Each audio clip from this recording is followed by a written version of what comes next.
नमस्कार, म अनिस्मा बस्नेत। राति 8 बजेको जनता समाचारमा स्वागत छ। म कावेरी पौडेल। सबैभन्दा पहिले प्रमुख समाचार। अमेरिकी सहायक विदेश मन्त्री भेटघाटमा व्यस्त। एमसीसी बारे सरकारको निर्णय कुरिरहेको एमालेको जवाब, सबै पार्टीसँग छलफल गर्ने माओवादी अध्यक्षको भनाई। प्रधान न्यायाधीशमाथि लागेका आरोपप्रति राजनीतिक दलहरूले मौनता साधेको आन्दोलनरत कानुन व्यवसायीहरूको गुनासो, उचित निर्णय लिन आग्रह। सिन्धुलीको ज्ञानकुञ्ज माध्यमिक विद्यालय राजनीतिक दलको कार्यक्रम स्थल बन्दै, पठन पाठन नै बन्द गराएर काङ्ग्रेसको अधिवेशन। कृषि सम्बन्धी विवादास्पद 3वटा कानुन खारेज गर्ने भारतीय प्रधानमन्त्री मोदीको घोषणा, आन्दोलनरत किसानलाई घर फर्कन आग्रह। र शहीद स्मारक ए डिभिजन लीगको उद्घाटन खेल गोल रहित बराबरीमा, सातो बाटो र फ्रेन्च क्लबले बाँडी 1-1 अङ्क।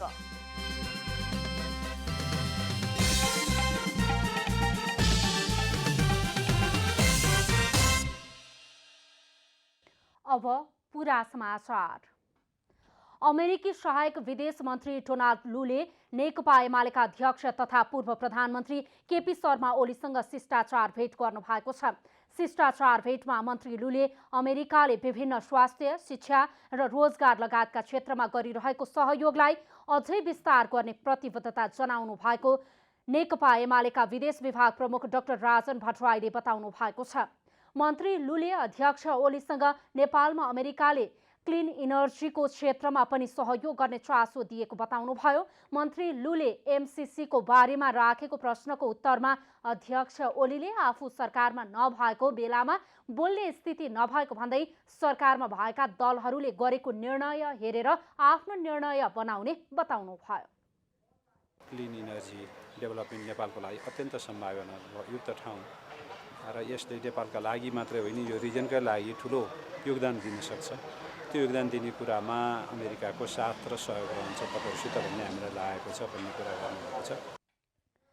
ओलीसँगको भेटपछि अमेरिकी सहायक विदेश मन्त्री लूले नेकपा माओवादी केन्द्रका अध्यक्ष पुष्पकमल दाहालसँग पनि भेटवार्ता गर्नुभएको छ। मन्त्री लूसँगको भेटपछि अध्यक्ष दाहालले छलफलबाट आफू सन्तुष्ट भएको बताउनुभयो। मन्त्री लूले नेपालको शिक्षा, स्वास्थ्य र स्वच्छ ऊर्जाको क्षेत्रमा विशेष सहयोग गर्ने बताउनु भएको अध्यक्ष दाहालले जानकारी दिनुभएको छ। भेटमा अध्यक्ष दाहालले एमसीसी पहिला नेपालले सम्झौता गरे अनुसार नरहेको भन्दै सबै पार्टीसँग छलफल गरेर निर्णय लिने सहायक विदेश मन्त्री लूलाई जानकारी गराएको बताउनुभयो। एमसीसीको बारेमा मैले प्रष्टसँग भने हामी एमसीसी फिर्ता जाओस् भन्ने त हाम्रो बिल्कुल छैन, किनभने त्यत्रो पैसा हामी कहाँ इन्फ्रास्ट्रक्चरको लागि आवश्यक छ। तर यहाँ केही कन्फ्युजनहरू छन्। पहिला ओरिजिनल डकुमेन्ट जस्तो थियो, पछि अलिकति चेन्ज भयो, त्यसले पनि यहाँ कन्फ्युजन छ। तैपनि हामी सकेसम्म यसलाई पोजिटिभली कसरी हल गर्न सकिन्छ भनेर छलफल गरेका छौँ। हिजो मात्रै पनि मेरो प्रधानमन्त्रीसँग कुरा भएको छ। हामीले अल पार्टी मिटिङ राख्ने निर्णय गरिसकेका छौँ। अल पार्टी मिटिङमा छलफल गर्छौँ। एमाले अध्यक्ष ओली र माओवादी अध्यक्ष दाहालपछि सहायक विदेश मन्त्री लूले परराष्ट्र मन्त्री डाक्टर नारायण खड्कासँग पनि शिष्टाचार भेटवार्ता गर्नुभएको छ। आन्दोलनरत कानुन व्यवसायीहरूले न्यायिक नेतृत्वमाथि लागेका गम्भीर आरोपप्रति राजनीतिक दलहरूले मौनता साधेकोमा आशंका व्यक्त गरेका छन्। प्रधान न्यायाधीश चोलेन्द्र शमशेर जबराको विषयमा राजनीतिक दलले उचित निर्णय लिनुपर्ने पनि उनीहरूको भनाइ छ। शुक्रबार सर्वोच्च अदालतको परिसरमा दिएको धरनापछि विरोध कार्यक्रममा कानुन व्यवसायीहरूले राजनीतिक दलको मौनतामाथि आशंका व्यक्त गरेका हुन्। कार्यक्रममा वरिष्ठ अधिवक्ता तुलसी भट्टले प्रधान न्यायाधीश चोलेन्द्र शमशेर जबरा भूमिगत माफियाबाट परिचालित भएको आरोप लगाउँदै जबरालाई महाभियोग लगाउन राजनीतिक दलहरूलाई आग्रह गर्नुभएको छ।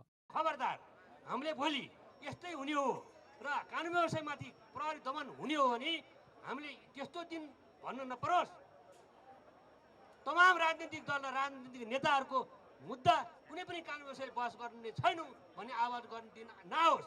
त्यसको लागि म सम्पूर्ण नेता र राजनीतिक दलका मान्छेहरूलाई भन्न चाहन्छु, यो प्रक्रिया बन्द गर्नुहोस्। चाँडोभन्दा चाँडो यो सामान्य यो प्रधान न्यायाधीशलाई महाभियोग लगाउनुहोस् र निष्कासन गर्नुहोस्। वरिष्ठ अधिवक्ता बर्दिबहादुर कार्कीले दलाल र माफियाहरूका लागि प्रधान न्यायाधीशले पदको दुरुपयोग गरेको आरोप लगाउनुभयो।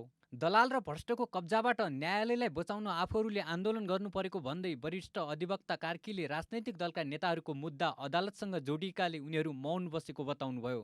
नेताहरू किन बोलिराखेका रहेछन् भन्ने मैले थाहा पाएँ। हेर्नुहोस्, धेरै शक्तिशाली भन्ने नेताहरूको यहाँ मुद्दा छ।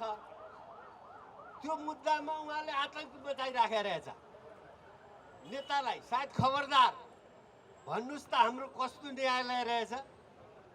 नेताको मुद्दा पर्दाखेरि एउटा प्रधान न्यायाधीशले नेतालाई थर्काउन सक्ने, बाँकी सामान्य अन्यायमा परेका नागरिकमाथि कस्तो आतंक होला मित्रहरू।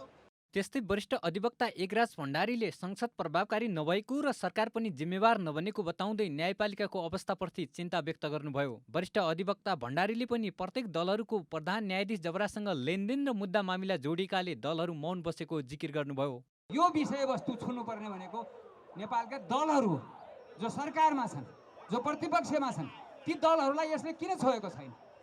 के यी दलहरूको लागि यो न्याय प्रणाली होइन, न्यायपालिका होइन? अवश्य हो, किनभने प्रत्येक दलहरूको यी चोलेन्द्र शमशेरसँग लेनदेन छ। सबले हिसाब किताब गरेका छन्। सबै दलका नेताहरूको कुनै न कुनै ढङ्गका यहाँ मुद्दा मामिला छन्। ती मुद्दा मामिला बार्गेनिङ ढङ्गले यहाँ अड्किरहेको छ। त्यसैले यी दलहरू बोलिरहेका छैनन्। आन्दोलनरत कानुन व्यवसायीहरूले आफूहरूको आन्दोलनलाई न्यायालयको स्वतन्त्रता र शुद्धिकरणको अभियान भएको दावी गरेका छन्। प्रधान न्यायाधीश जबराको राजीनामाको मागलाई बटम लाइन बनाएका कानुन व्यवसायीहरूले कार्तिक 14 गतेदेखि चरणबद्ध रूपमा आन्दोलन गर्दै आइरहेका छन्। क्यामेरामा जेपी श्रेष्ठका साथ महेश कठायत, काठमाडौँ। सरकारले आगामी माघ 12 गते राष्ट्रिय सभा निर्वाचनको मिति तोक्ने निर्णय गरेको छ। विभिन्न देशमा हुने सभा सम्मेलनमा सहभागी हुने प्रस्ताव पनि स्वीकृत गरेको छ। सरकारले आगामी माघ 12 गते राष्ट्रिय सभा निर्वाचनको मिति तोक्ने निर्णय गरेको छ। सरकारका प्रवक्ता एवं सञ्चार तथा सूचना प्रविधि मन्त्री ज्ञानेन्द्र बहादुर कार्कीले शुक्रबार मन्त्री परिषद बैठकका निर्णय सार्वजनिक गर्दै राष्ट्रिय सभा निर्वाचनको मिति तोक्ने निर्णय गरिएको जानकारी दिनुभयो। सरकारले भ्रष्टाचार विरुद्धको संयुक्त राष्ट्रसङ्घीय महासन्धिको पक्ष राष्ट्रहरूको इजिप्टमा हुने 9औं सम्मेलनमा भाग लिन अख्तियार दुरुपयोग अनुसन्धान आयोगका प्रमुख आयुक्त प्रेम कुमार राई नेतृत्वको प्रतिनिधिमण्डललाई पठाउने प्रस्ताव पनि स्वीकृत गरेको छ। त्यसै नायब महालेखा परीक्षकमा बाबुराम सुवेदी, सहमहालेखा नियन्त्रकमा उमाकान्त आचार्य र नेपाल चार्टर्ड अकाउन्टेन्ट संस्थाको पार्षदमा वैकुण्ठ बहादुर अधिकारीलाई मनोनयन गर्ने निर्णय गरिएको प्रवक्ता कार्कीले बताउनुभयो। त्यस्तै मन्त्री परिषद बैठकले एसियन अफ्रिकन लिगल कन्सल्टेटिभ अर्गनाइजेसनको 59औं वार्षिक सभामा भाग लिन कानून, न्याय तथा संघीय मामिला मन्त्री दिलेन्द्र प्रसाद बडु नेतृत्वको प्रतिनिधिमण्डललाई पठाउने प्रस्ताव पनि स्वीकृत गरेको छ। रक्षा मन्त्री डाक्टर मिनेन्द्र प्रसाद रिजाल नेतृत्वको प्रतिनिधिमण्डललाई दक्षिण कोरियामा हुने UN पीस किपिङ मिनिस्ट्रियल मिटिङमा भाग लिन पठाउने प्रस्ताव पनि स्वीकृत गरिएको छ। मन्त्री परिषद बैठकले मोरक्कोमा हुने international executive council of IEC सम्मेलनमा सिँचाइ सचिव सागर कुमार राईलाई सहभागी हुन स्वीकृति दिएको छ। एसियाली विकास ब्याङ्कबाट प्राप्त हुने थप सहुलियतपूर्ण ऋण सहायता अमेरिकी $60 मिलियन स्वीकार गर्ने नेपाल स्वास्थ्य सेवाको अधिकृत 12औं तहमा डाक्टर श्यामसुन्दर यादव, भीमसिंह तिङकरी र डाक्टर गुणराज लोहनीलाई बढुवा गर्ने निर्णय पनि मन्त्री परिषद बैठकले गरेको प्रवक्ता कार्कीले बताउनुभयो। बैठकले पशु कल्याण विधिक तर्जुमा गर्न सैद्धान्तिक सहमति प्रदान गरेको छ। पशुप्रति हुने निर्दय व्यवहार रोक्नका लागि समिति गठन गर्ने निर्णय पनि गरिएको छ। संक्रमण पशुरोग नियन्त्रण विधेयक तर्जुमा गर्न सैद्धान्तिक सहमति पनि मन्त्री परिषद बैठकले दिएको मन्त्री कार्कीले बताउनु भएको छ। नेकपा एमालेका सचिव एवं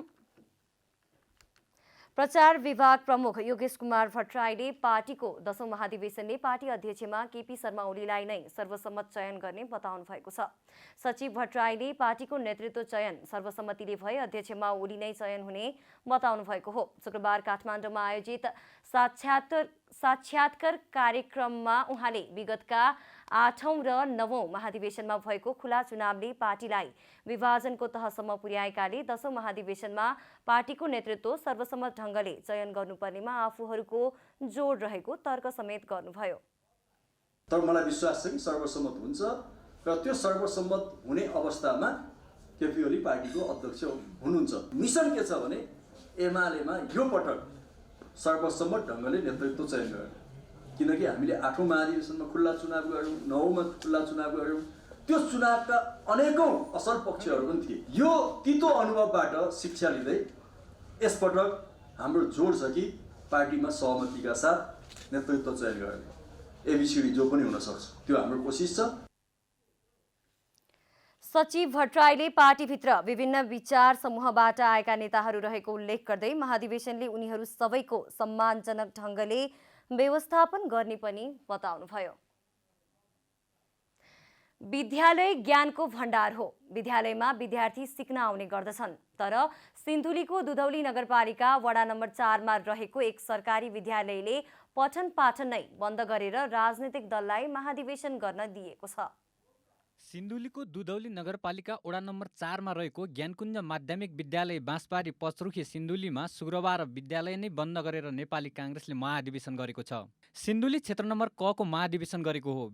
विद्यालयमा महाधिवेशन गर्दा विद्यार्थीहरूले पढ्न पाएनन्। पढ्न भनेर विद्यालय हिँडेका विद्यार्थीहरू विद्यालय नपुग्दै नेताहरूको भिड देखेर घर फर्किए। ठुला ठुला नेताहरूले नै कार्यक्रम गरेकोले आफूहरू केही नजान्ने स्थानीय बताउँछन्। म त के भन्न सक्छु, अब यस्तो ठुलो मान्छेहरूले त चलाउनु भएको छ, अब हामी जस्तो भनेर हुन्छ र हुन्न हुनुपर्ने त विद्यार्थीहरूलाई त घाटा भयो। एक दिन भयो, आज हुन्छ शुक्रबार हो, त्यही भएर घाटा त भयो। अब यसै गरेर ठुल्ठुलो मान्छेहरूले नै यस्तो गर्नुभयो, हामीले पढाएर कुरो भएन नि त। विद्यालय नेपाली काङ्ग्रेसको 4 तारे र रुख चिन्हको झण्डामय भएको छ। महाधिवेशनको कार्यक्रम विद्यालयकै एक भवनमा भएको थियो भने अर्को भवनमा पढाउन आएका 6 जना शिक्षक शिक्षिका उपस्थित थिए, तर विद्यार्थी भने विद्यालय आएर फर्किएका थिए। न शिक्षक शिक्षिकाले विद्यार्थीलाई विद्यालय बोलाउन सके, न विद्यार्थी नै स्कुलभित्र प्रवेश गर्न सके। शिक्षकहरूले विद्यार्थीहरू आए आफूहरू पढाउन तयार रहेको बताए। हामी पढाउन आएका हौँ, विद्यार्थी आएसम्म हामी अहिले पनि पढाउन तत्पर छौँ। आयो भनेदेखि हामी सन्तुष्ट, अभाव पनि छैन। अहिले भौतिक अवस्थाले हामी सम्पन्न छौँ। कार्यक्रमले उता ठाउँ लिन्छ, हामी यता पढाउन सक्छौँ। हामीले विद्यार्थीलाई नआउनु पनि भनेको छैन। सायद आउँछन् होला थोर बहुत। अनि स्थानीय मेला, अब त्यही उद्रेनी मेलाले गर्दा विद्यार्थी चाहिँ आज कमै उपस्थिति हुने हामीले हिजो अस्ति नै गेस गरिसकेका हौँ। विद्यालयका प्रधानाध्यापक नेपाली काङ्ग्रेस सम्बन्ध भारतीय सङ्गठन नेपाल शिक्षक सङ्घको प्रखर नेता भएकाले नेपाली काङ्ग्रेसले मावि पचरुखीलाई महाधिवेशन गर्ने स्थल टुङ्ग्याएको हो। तर विद्यालयले भने विभिन्न चाडपर्वहरू, एकादशी र मङ्सिरमा हुने विभिन्न मेलाले गर्दा विद्यार्थीहरू नआउने गरेकाले पनि स्कुलले पार्टीको कार्यक्रम गर्न दिएको बताउने गरेको छ। प्रधानाध्यापक शुक्रबार बन्द गरेका हौँ, हामी आइतबार पनि बन्द गर्न सक्छौँ भन्दै दम्बका कुरा गर्ने गरेका छन्। स्वाभाविक प्रक्रिया अन्तर्गत पार्टीले अधिवेशन गरेर लागिरहेको छ। विद्यालय सबै राजनीतिक दलहरूको पनि साझा संस्था भएको र उहाँहरूको पनि समान हैसियत भएकोले विद्यालयले विद्यालय समयभन्दा पछाडिको समय, आज शुक्रबार पनि हो, त्यो समय चाहिँ खाली समय, बिदाको समयलाई यो विद्यालयको हात चाहिँ उपलब्ध गराएको हो। विद्यालयमा राजनीतिक कार्यक्रम गर्न थालिएपछि विद्यार्थीले के सिक्छन् होला, यो प्रश्न खडा भएको छ। सिन्धुलीमा विद्यालयमा पार्टीका कार्यक्रम गर्ने मात्र होइन, शिक्षक नै विद्यालय छाडेर पार्टीका कार्यक्रममा हिँड्न थालेका छन्। यसमा सरकारवाला निकायको ध्यान जान जरुरी छ। सिन्धुलीबाट रविन्द्र भट्टराईको रिपोर्ट। नेपाल राष्ट्र ब्याङ्कले पहिलो पटक घर जग्गाको मूल्य सर्वेक्षण गरी प्रतिवेदन सार्वजनिक गरेको छ। केन्द्रीय ब्याङ्कले शुक्रबार सार्वजनिक गरेको घर जग्गा मूल्य सर्वेक्षणले आर्थिक वर्ष 2077-78 को पहिलो 9 महिनामा घर जग्गाको मूल्य 16.31% ले बढेको देखाएको छ। नेपालमा भविष्यमा घर जग्गाकै कारोबार मार्फत निम्तने आर्थिक सङ्कट रोक्न नेपाल राष्ट्र ब्याङ्कले पहिलो पटक घर जग्गाको मूल्य सर्वेक्षण गरी प्रतिवेदन सार्वजनिक गरेको छ। विश्वका विभिन्न मुलुकमा घर जग्गाकै कारोबारले गर्दा ठुल्ठुला आर्थिक सङ्कट देखिएको उदाहरण दिँदै राष्ट्र ब्याङ्कका गभर्नर महाप्रसाद अधिकारीले नेपालमा समेत सम्भावित समस्या आउन नदिन नियमन स्वरूप प्रतिवेदन सार्वजनिक गरिएको बताउनुभयो। संसारमा आर्थिक मन्दीहरू आउन अगाडि यो घर जग्गाको प्राइसको असर, घर जग्गाको मन्दीको असर स्पष्ट रूपमा हामी देख्न सक्छौँ र त्यसको लागि स्पष्ट तथ्याङ्कहरू एडभान्समा हाम्रो हातमा भइराख्दाखेरि यसलाई मिटिगेट गर्ने मेजरहरू यो कुन डाइरेक्सनमा गइरहेछ, पोलिसी मेकरहरूले के कस्ता चाहिँ इन्टरभेन्सन अथवा स्टेपहरू टाइमली लिनुपर्छ भन्ने कुराहरूलाई यो खालको चाहिँ मूल्य तथ्याङ्कले हामीलाई सहयोग गर्नेछ। राष्ट्र बैंकले घर जग्गाको कारोबारलाई थप व्यवस्थित गर्दै नियमन तथा राजस्वको दायरामा ल्याउनको लागि घर जग्गा मूल्य सर्वेक्षण प्रतिवेदन तयार गरेको र यस्तो प्रकारको सर्वेक्षण प्रत्येक 3 महिनामा गरी प्रतिवेदन तयार गर्ने केन्द्रीय बैंकले जानकारी दिएको छ। इन्फर्मेसन चाहिँ हो, यो इन्फर्मेसन भइसकेपछि मान्छेलाई जस्तै पूर्वमा कति बढेको छ, पश्चिममा कति बढेको छ भनेपछि त्यसले चाहिँ मान्छेलाई एउटा डिसिजन गर्नलाई आधार चाहिँ दिन्छ। क्रेता विक्रेतालाई आधार चाहिँ दिन्छ। त्यो क्रेता विक्रेतालाई आधारको सूचना भइसकेपछि ऊ आफूले अलिकति ऱ्यासनल डिसिजन गर्न सहयोग पुग्छ र फलस्वरूप त्यो बिजुलीको भूमिका पनि इन्डाइरेक्टली चाहिँ कम हुन सक्छ। र डाइरेक्टली अब त्यो नियन्त्रण गर्नले होइन तर इन्डाइरेक्टली भूमिका खेल्न सक्छ। पहिलो पटक सार्वजनिक घर जग्गा मूल्य सर्वेक्षण प्रतिवेदन अनुसार नेपालमा घर जग्गाको मूल्य वार्षिक 26.45% बढ्ने गरेको छ। सार्वजनिक मूल्य प्रतिवेदनले अन्धाधुन्द बढेको घर जग्गाको मूल्यलाई नियन्त्रण गर्न सहयोगी हुने र स्वविवेक प्रयोग गर्न आधार हुने विश्वास लिएको छ। क्यामेरामा साजन थापाको साथमा रूपा घिमिरे, काठमाडौँ। प्रधानमन्त्री शेरबहादुर देउवाले हस्तकलाको व्यापारसँग सम्बन्धित करका समस्याहरूलाई समाधान गर्ने बताउनु भएको छ। 16औं हस्तकला प्रतियोगिताको उद्घाटन गर्दै प्रधानमन्त्री देउवाले नेपाली हस्तकलालाई आधुनिक फेसनमा समावेश गराउन सके यसप्रति थप आकर्षण बढ्ने धारणा राख्नुभयो।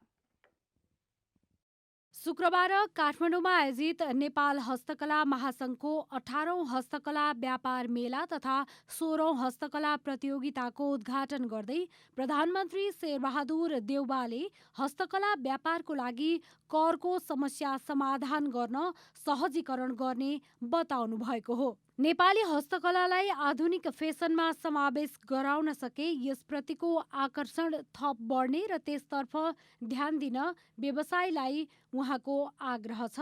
हस्तकलालाई हामीले अझ विकास गर्न सक्यौँ र कहिलेकाहीँ के हुन्छ भने आधुनिक फेसनसँग मिल्ने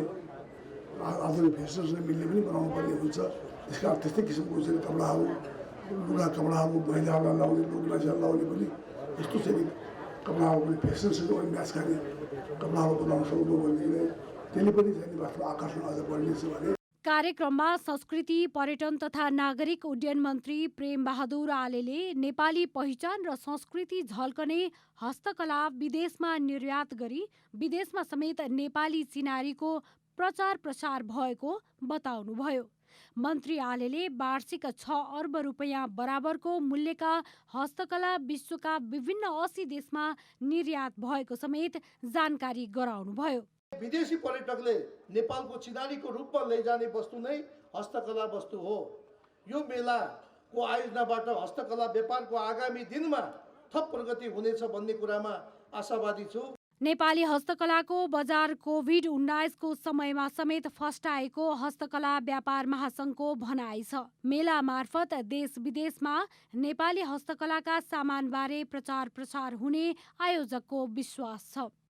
हाम्रो उत्पादनको बजारीकरणको लागि पनि मेला निकै सहयोग साबित हुने आएको छ। हस्तकला आफैमा मौलिक सृजना मात्र नभई नेपालको बढ्दो व्यापार घाटा कम गर्नको लागि तुलनात्मक लाभ भएको क्षेत्र पनि हो। हस्तकला क्षेत्र आन्तरिक रोजगारी सृजना गर्नको एउटा बलिलो आधार पनि हो। आन्तरिक र बाह्य बजार गरी हस्तकला सामग्रीको बजार कुल 8 अर्ब रुपैयाँ बराबरको रहेको छ। मङ्सिर 3 गतेदेखि सुरु भएको व्यापार मेला आगामी 5 गतेसम्म चल्नेछ। क्यामेरामा जयराज थपलियाको साथमा रूपा घिमिरे, काठमाडौँ। प्रधानमन्त्री शेरबहादुर देउवाले योगको महत्त्व संसारभर रहेको बताउनु भएको छ। शुक्रबार रामदेव पतञ्जलि योगपीठ नेपालले आयोजना गरेको पतञ्जलि नेपाल टिभी र आस्था नेपाल टिभीको उद्घाटन गर्दै प्रधानमन्त्री देउवाले योगको महत्त्व संसारभर रहेको बताउनु भएको हो। प्रधानमन्त्री शेरबहादुर देउवाले संसारमा दुष्प्रभाव नभएको एउटा मात्र औषधि आयुर्वेद भएको बताउनु भएको छ। देउवाले योग गुरु रामदेव र आचार्य बालकृष्णले नेपाल र नेपालीहरूको नाम उचाइमा लैजान र नेपाललाई विश्व सामु चिनाउनका लागि आउनु भएको बताउनु भएको छ। शुक्रबार रामदेव पतञ्जलि योगपीठ नेपालले आयोजना गरेको पतञ्जलि नेपाल टिभी र आस्था नेपाल टिभीको उद्घाटन कार्यक्रममा उहाँले नेपालमा आयुर्वेदिक औषधि बनाउनका लागि आवश्यक पर्ने जग्गादेखि अन्य कुराहरूको उपलब्धता रहने प्रतिबद्धता व्यक्त गर्नुभयो। परिशील गर्नेदेखि लिएर यो के भन्छ नि, यो चाहिँ आयुर्वेद बनाउने ठाउँको लागि होस्, त्यसको लागि नन प्रफिट अर्गनाइजेसनको लागि उहाँलाई केही समस्या भएको थाहा पाएँ मैले। जग्गा जमिन उपलब्ध गराउन लागि नेपालले उहाँलाई जग्गा उपलब्ध गराउने कुरै छैन। म विश्वास दिलाउन चाहन्छु नेपालमा चाहिँ यो नन प्रफिट अर्गनाइजेसनको लागि नेपाल सरकारले जग्गा उपलब्ध गराउनेछ। तपाईँहरूलाई पुरा सहयोग हुने विश्वास दिलाउन चाहन्छु। नेकपा माओवादी केन्द्रका अध्यक्ष पुष्पकमल दाहालले योगगुरु रामदेव र आचार्य बालकृष्ण 3-in-1 भएको बताउनु भएको छ।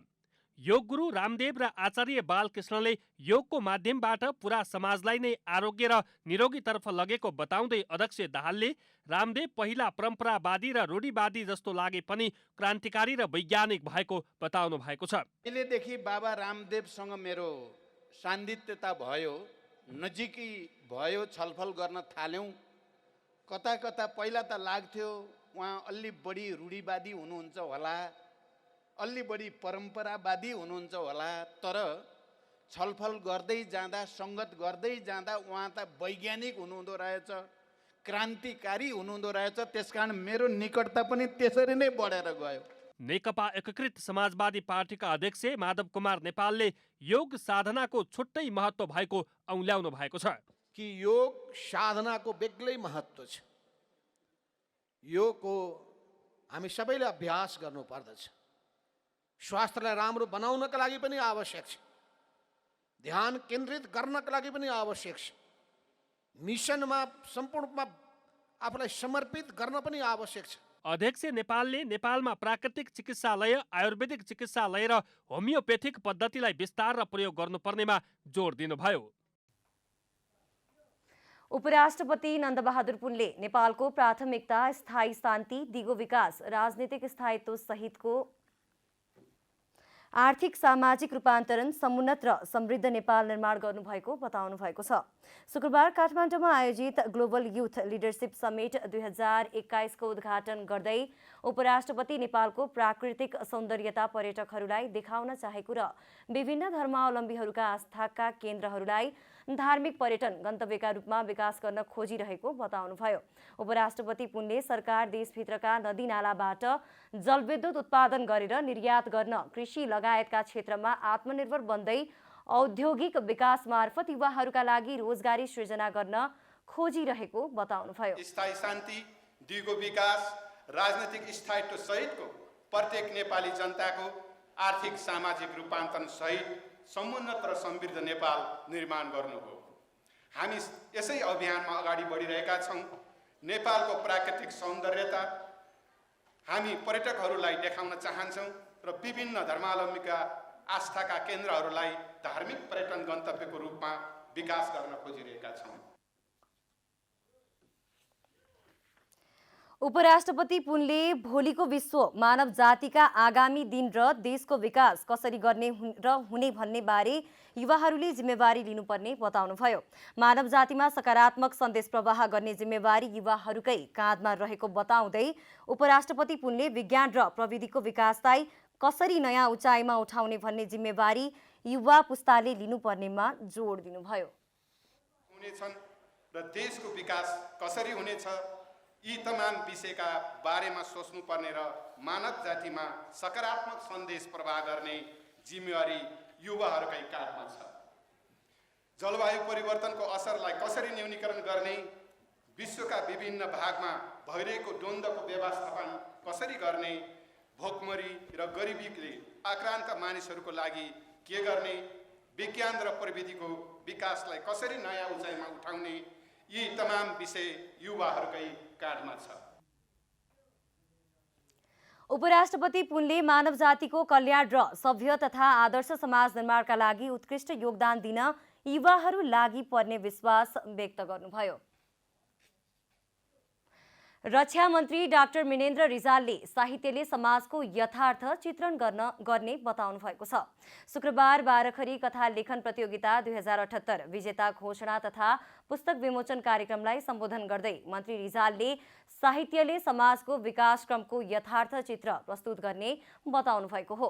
उहाँले तत्कालीन समयको सामाजिक अवस्था, समृद्धि, राजनीति, ज्ञान विज्ञान कुराको प्रतिबिम्ब सम्बन्धित विषयसँग सम्बन्धित पुस्तकले भन्दा साहित्य र साहित्यका पात्रहरूले साँचो अर्थमा दिने उल्लेख गर्नुभयो। त्यसबेला पाइएको डेटा अथवा त्यसबेलाको बारेमा लेखेको त्यही विषयको कुरो भन्दा त्यहाँ भएको साहित्य लेखन उपन्यासले साँच्चै अर्थमा त्यो ऐना दिन्छ भन्ने कुरा चाहिँ पछिल्ला केही किताबहरू पढ्दाखेरि ती देशका ती लेखकको परिवेशलाई चित्रित गर्ने गरी प्रस्तुत गरेर देख्दाखेरि बहुत जस्तो लाग्छ। उहाँले समकालीन साहित्यले समाजको समग्र पाटो बारेमा अध्ययन गर्ने एउटा बलियो र गहिरो आँखा दिने पनि बताउनुभयो। बाह्रखरी कथा लेखन प्रतियोगिता 2078 मा अन्तिम अतिथि शीर्षकको कथाका लागि मनोजादित्य न्यौपानेले प्रथम पुरस्कार प्राप्त गर्नुभएको छ। त्यसैगरी बुढो घर शीर्षकको कथाका लागि स्वप्निल निरवले दोस्रो पुरस्कार र मुडुली शीर्षकको कथाका लागि रेणुका जीसीले तेस्रो पुरस्कार प्राप्त गर्नुभएको छ। प्रथम, द्वितीय र तृतीय पुरस्कारको राशि क्रमशः 1 लाख रुपैयाँ, 60,000 रुपैयाँ र 40,000 रुपैयाँ रहेको छ। कार्यक्रममा उत्कृष्ट 22 कथाहरूलाई पनि प्रमाणपत्र सहित 5-5 हजार रुपैयाँ पुरस्कार वितरण गरिएको आयोजकले जनाएको छ। पछिल्लो 24 घण्टामा देशभर 296 जनामा कोरोना संक्रमण पुष्टि भएको छ। 8,972 जनाको कोरोना परीक्षण गर्दा पीसीआर परीक्षणबाट 261 र एन्टिजेन विधिबाट 25 जनामा कोरोना संक्रमण पुष्टि भएको स्वास्थ्य मन्त्रालयले जनाएको छ। यसैगरी पछिल्लो 24 घण्टामा 369 जना संक्रमण मुक्त भएका छन्। त्यस्तै पछिल्लो 24 घण्टामा 5 जनाको मृत्यु भएको छ। नेपालमा हालसम्म कोरोना संक्रमणबाट मृत्यु हुनेको संख्या 11,494 पुगेको छ। हाल देशभर 7,539 सक्रिय संक्रमित रहेको स्वास्थ्य मन्त्रालयले जनाएको छ।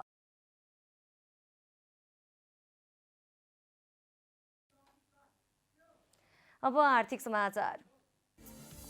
आर्थिक समाचारका साथमा हुलास भए अरू किन खोज्ने।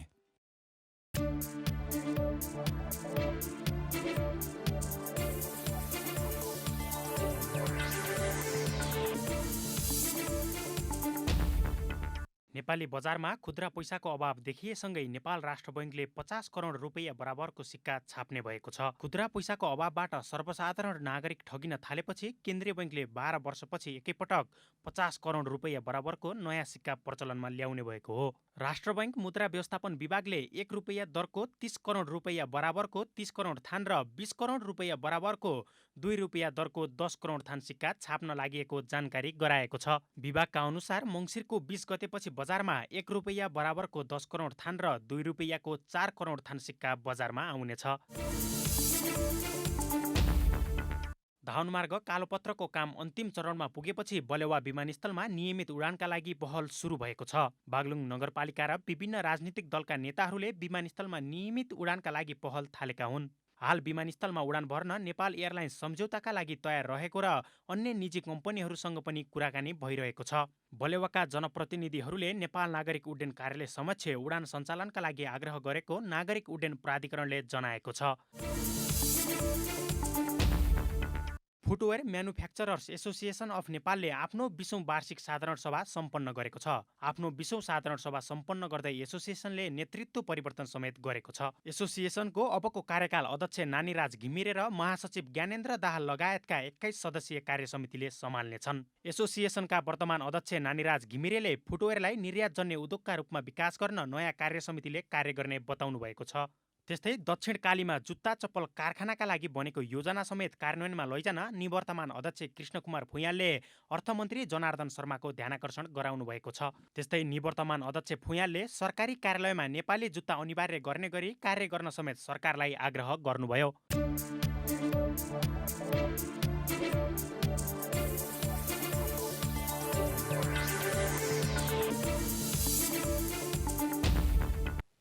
अब खेलकुद समाचार।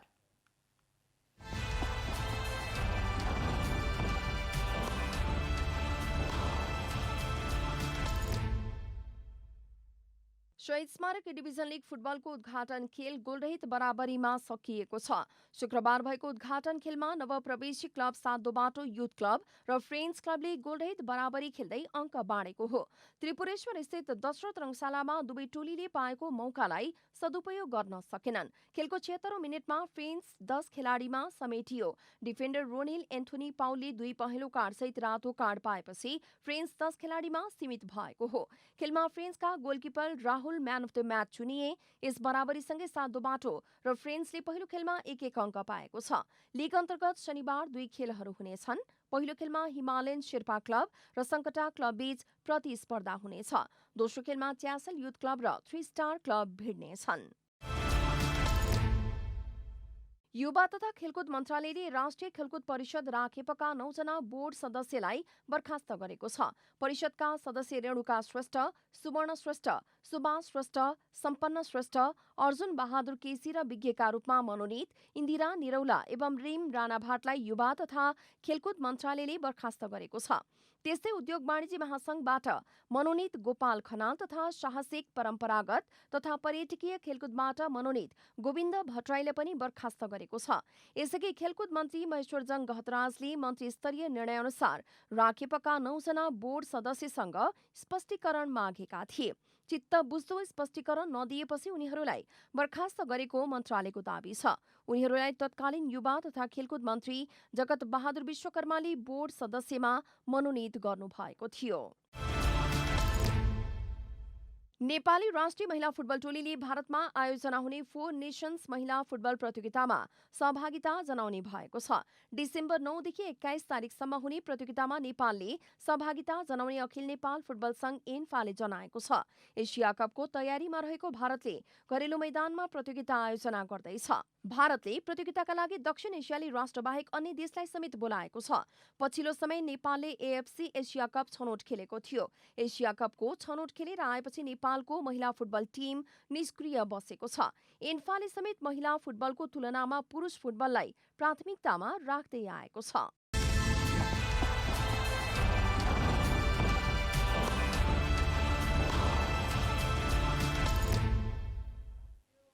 अब मौसम समाचार।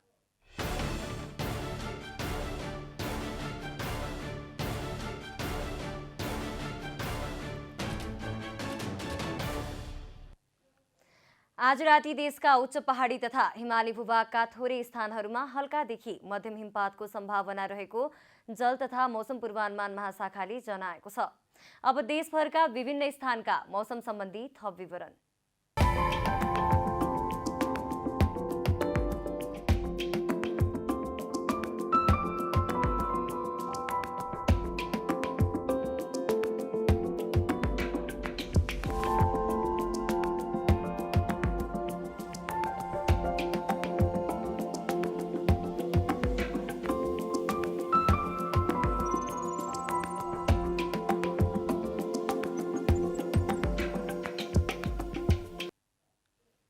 अन्त्यमा आजको डायरी।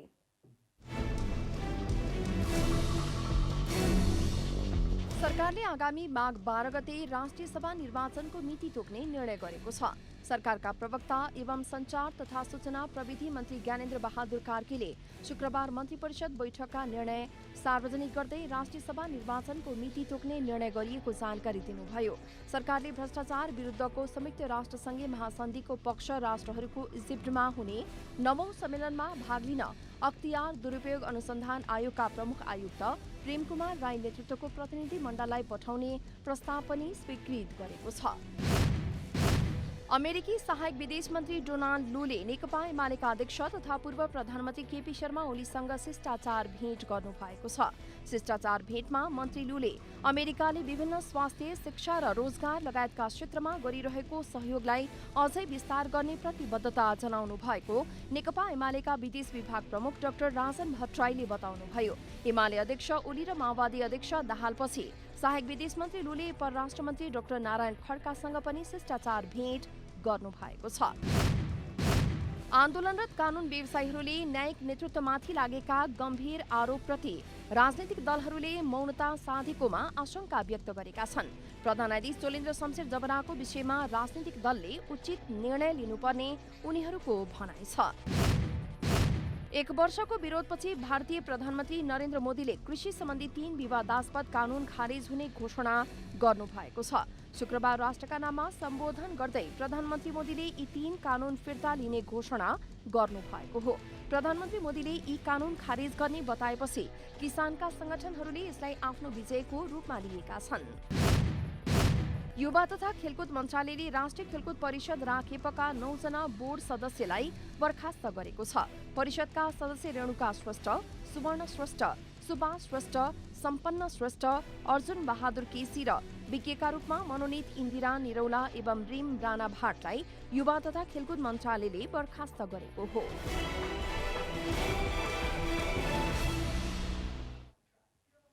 जनता समाचार हेरेलाई यति नै। जनताद्वारा जनताका लागि प्रसारित जनता टेलिभिजन हेरिरहनुहोस्। नमस्कार।